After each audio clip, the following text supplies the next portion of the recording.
एक मुख्य विषय अभी हम लोगों को फिर से समझने की, फिर से ध्यान में रखने की एक ज़रूरत है, वह यह है कि कोविड के केसेस पूरी दुनिया में अभी भी अधिक संख्या में आ रहे हैं, यानी कि pandemic is far from over. और जैसे कि हम एक पिछले विषय में भी, पिछले मंच पे भी इस बार बात कर चुके हैं कि second wave as far as India is concerned is still not over. अगर आप देखें तो देश में अभी, पूरे दुनिया में अभी भी 4,77,000 के करीब औसतन प्रति रोज केस आ रहे हैं। यह काफ़ी अधिक संख्या है और यह एक इंक्रीजिंग ट्रेजेक्ट्री की तरफ जाते हुए दिखाई दे रहा है। इसी विषय में हम आप लोगों की दृष्टि में लाना चाहेंगे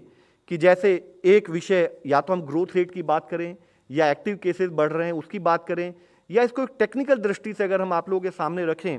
तो एक इसमें अंश यूज किया जाता है रिप्रोडक्शन नंबर।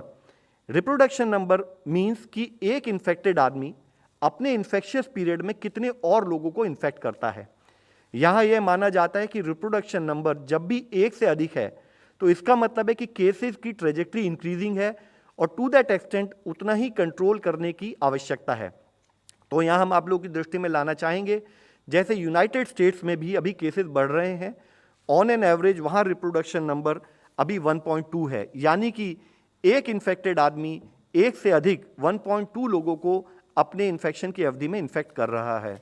कनाडा में भी यह नंबर बढ़कर 1.2 के करीब है, ऑस्ट्रेलिया में यह 1.2 है, और इंडिया में जहां कुछ दिनों पहले करीब 0.88 रिप्रोडक्टिव रेट हम नोट कर रहे थे, उसमें हमने पिछले कुछ दिनों में कुछ लिमिटेड टेरिटरीज में हमने इसमें वृद्धि नोट की है। जरूरी है कि हम अपने कार्य प्रणाली में दो तरीके से एनालाइज करें।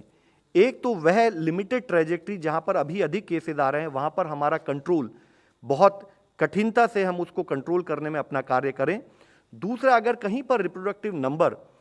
यह इंडिकेट करता है कि एक इंक्रीजिंग केसेस की ट्रेजेक्ट्री है, तो वहां पर भी हमारा ध्यान उसी तरह से बना रहे ताकि वहां पर भी इन्फेक्शन ज़्यादा ना फैल पाए। इसमें मुख्यतः अगर आप देखें कि 8 ऐसी स्टेट्स हैं जहां रिप्रोडक्टिव नंबर आज देश में एक से अधिक है, और उसमें भी मुख्य जो हमारे लिए एक चिंता का विषय होना चाहिए, ना कि यह नंबर अधिक है, इसके साथ ही इस नंबर का एक इंक्रीजिंग ट्रेंड दिख रहा है। हमने इस विषय में कई बार इस विषय में चर्चा की है कि जरूरी है, हमें ध्यान रखना है कि वायरस नहीं थका या हम नहीं थक सकते, हमें कंटिन्यूड बेसिस पर कोविड-19 से अपनी लड़ाई को जारी रखना है। तो जरूरी है कि यह स्टेट जहां पर, जैसे मुख्यतः हिमाचल प्रदेश में रिप्रोडक्टिव नंबर 1.4 के करीब है, जम्मू कश्मीर में 1.4 है, लक्षद्वीप में 1.3 है, और इसी तरह बाकी स्टेट्स में जहां पर रिप्रोडक्टिव नंबर 1 के करीब है, वह स्टेबल या डिक्रीजिंग ट्रेंड अगर दिखा रहा है, तो इसको एनालाइज करते हुए जो भी कार्य कोविड-19 के मैनेजमेंट के संबंध में करना है, हम स्टेट के साथ मिलकर उस पर कार्य करते रहें।